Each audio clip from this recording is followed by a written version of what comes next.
Good morning, welcome back. My today's topic is Chola administration.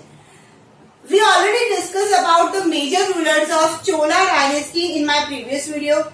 Now, today we are going to discuss about Chola administration. चलिए, Chola administration was based on gram panchayat system. अब है ना, हम बड़ी बातें जानते हैं कि ग्राम पंचायत एक्चुअल में क्या है. एक अच्छे मैनेजमेंट के लिए, एडमिनिस्ट्रेशन के लिए पूरे एम्पायर को छोटे छोटे भागों में बांट दिया जाता है. जैसे मैं बात करती हूँ इंडिया, तो इंडिया में डिस्ट्रिक्ट बनाए गए, स्टेट्स बनाए गए पहले, फिर डिस्ट्रिक्ट, फिर विलेजेस, है ना, टाउन, और ये सब चीजें तो छोटे छोटे डिवीजन बना दिए गए, जिसकी वजह से रूल करना बहुत आसान हो जाए. तो ग्राम पंचायत सिस्टम को फॉलो किया गया है. The Chola kingdom was divided into 6 provinces which were known as मंडलम.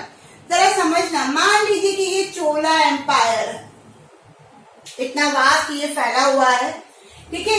इस पूरे एम्पायर को संभालने के लिए चोला रूलर्स ने क्या किया, इसके 6 पार्ट कर दिए.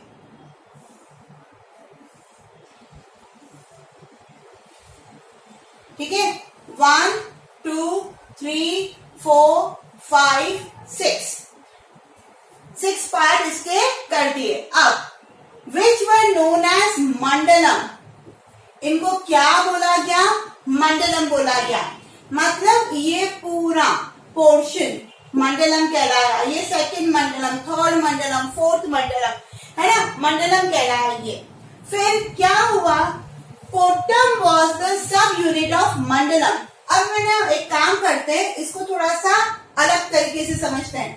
मान लीजिए ये 6th वाला मेरा मंडलम प्रोविंस, उसको डिस्कस कर रहे हैं अपन. अब ये छोटा फॉर्म है, मैं इसका बड़ा फॉर्म ड्रॉ करती हूँ यहाँ पे, लाइक कुछ ऐसा. ठीक है, अब ये मेरा 6 प्रोविंस है जिसको मैंने बोला मंडलम.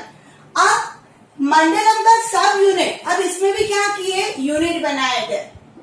तो ऐसे बड़े बड़े यूनिट कहलाए आपके कोट्टम. ठीक है, फिर Nadu was the sub unit of Kottam. फिर इस कोट्टम के अंदर और छोटा पोर्शन किया गया जिसको नाडु नाम दिया गया. ठीक है, and Nadu consisted of many villages, that is Gram Sangh, which was known as Kurram. अब इस नाडु के अंदर छोटे छोटे जो ग्राम संघ थे उनको कुर्रम बोला गया. अब अगर मैं बहुत ही शॉर्ट और इजी मेथड में समझाऊं तो मंडलम मतलब एक कंट्री जैसा हो गया. ठीक है, कोट्टम स्टेट हो गया, नाडु डिस्ट्रिक्ट्स हो गए, और कुर्रम विलेजेस हो गए, ग्राम संघ हो गया. वापस बोल रही, जैसे इंडिया है, ठीक है, पहले इंडिया और पाकिस्तान एक ही था, पार्टीशन नहीं हुआ था, अब पार्ट हुए. तो जिस तरीके से पार्टीशन हुआ है उस तरीके से पूरे किंगडम को वो क्या करते थे, मंडलम में, प्रोविंस में डिवाइड कर लेते थे. फिर जिस तरीके से अब मैं बोलती हूँ इंडिया के अंदर स्टेट्स है बहुत सारे, 28, तो यहाँ पर स्टेट्स को बोला गया कोट्टम. फिर उस स्टेट्स के अंदर छोटे छोटे डिस्ट्रिक्ट्स हैं, है ना, तो उनको बोला गया नाडु. और उन डिस्ट्रिक्ट्स के अंदर जो छोटे छोटे विलेजेस हैं उनको बोला गया कुर्रम. आई होप ये आपको क्लियर हो गया होगा. ठीक है, कुर्रम जो है वो स्मॉलेस्ट यूनिट ऑफ एडमिनिस्ट्रेशन होता था क्योंकि गांव छोटे होते थे. क्लियर, तो it is the smallest unit of administration, Kurram.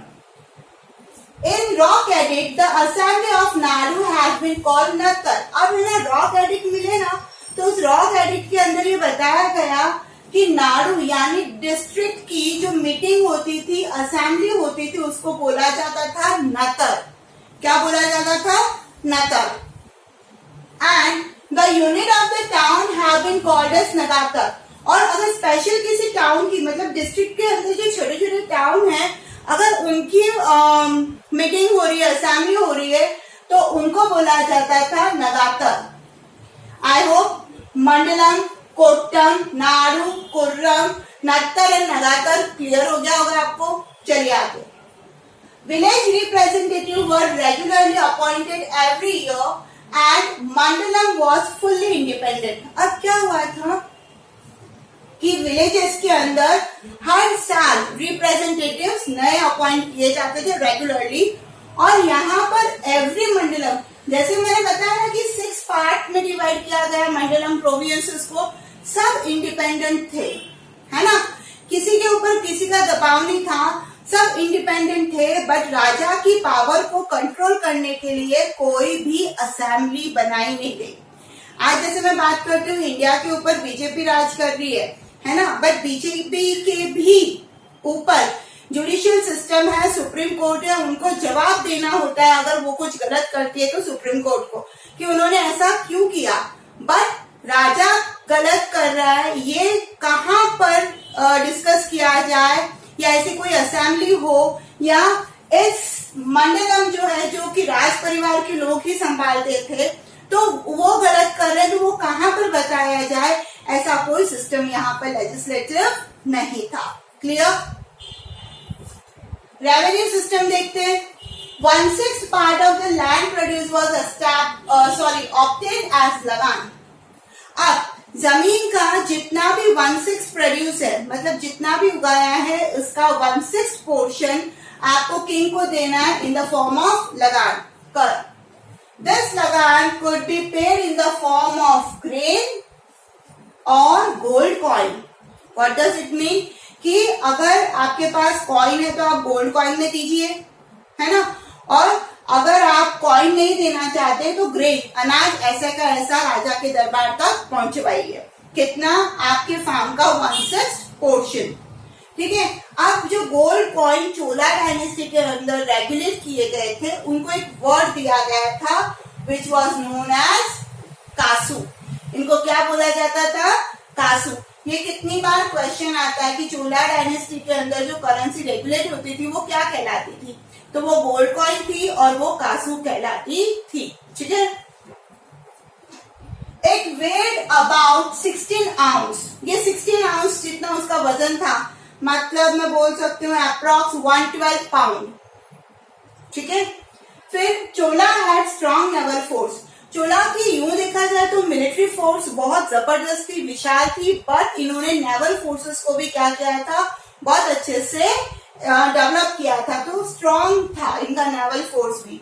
They initiated irrigation systems and schemes and build many roads. ये बोला जाता है कि चोला डायनेस्टी के जो रूलर्स थे ना, इन्होंने बहुत सारी फैसिलिटी, स्पेशली इरिगेशन स्कीम्स वो लेकर आए नई, जिसकी वजह से वहां के एरिया की पानी की कमी का उपाय निकाला जा सके, और उन्होंने बहुत सारे रोड्स भी बनाए। तो ये था चोला एडमिनिस्ट्रेशन। मेरे नेक्स्ट वीडियो के अंदर हम डिस्कस करेंगे चोला एक्ट, सोसाइटी, लिटरेचर। ओके, तो अगर ये वीडियो समझ में आ गया है तो लाइक करिए, शेयर करिए, कमेंट करिए, सब्सक्राइब करिए और पढ़ते रहिए social studies with Sangeeta. Thank you so much.